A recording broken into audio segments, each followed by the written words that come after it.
Seconde épître de Paul aux Corinthiens, chapitre 6.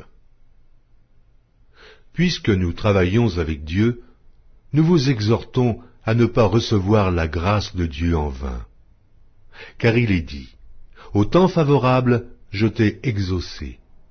Au jour du salut, je t'ai secouru. Voici maintenant le temps favorable. Voici maintenant le jour du salut. » Nous ne donnons aucun sujet de scandale en quoi que ce soit, afin que le ministère ne soit pas un objet de blâme. Mais nous nous rendons à tous égards recommandables, comme serviteurs de Dieu, par beaucoup de patience, dans les tribulations, dans les calamités, dans les détresses, sous les coups, dans les prisons, dans les troubles, dans les travaux, dans les veilles, dans les jeûnes, par la pureté, par la connaissance, par la longanimité, par la bonté, par un esprit saint, par une charité sincère, par la parole de vérité, par la puissance de Dieu, par les armes offensives et défensives de la justice. Au milieu de la gloire et de l'ignominie, au milieu de la mauvaise et de la bonne réputation, étant regardé comme imposteur, quoique véridique, comme inconnu, quoique bien connu, comme mourant, et voici nous vivons, comme attristés, et nous sommes toujours joyeux, comme pauvres, et nous en enrichissons plusieurs, comme n'ayant rien, et nous possédons toutes choses.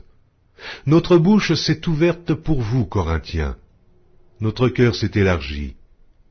Vous n'êtes point à l'étroit au-dedans de nous, mais vos entrailles se sont rétrécies. Rendez-nous l'appareil. Je vous parle comme à mes enfants.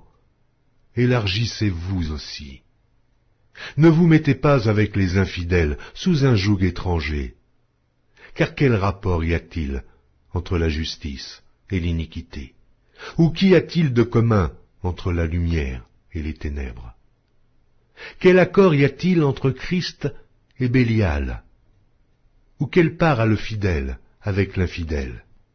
Quel rapport y a-t-il entre le temple de Dieu et les idoles? Car nous sommes le temple du Dieu vivant.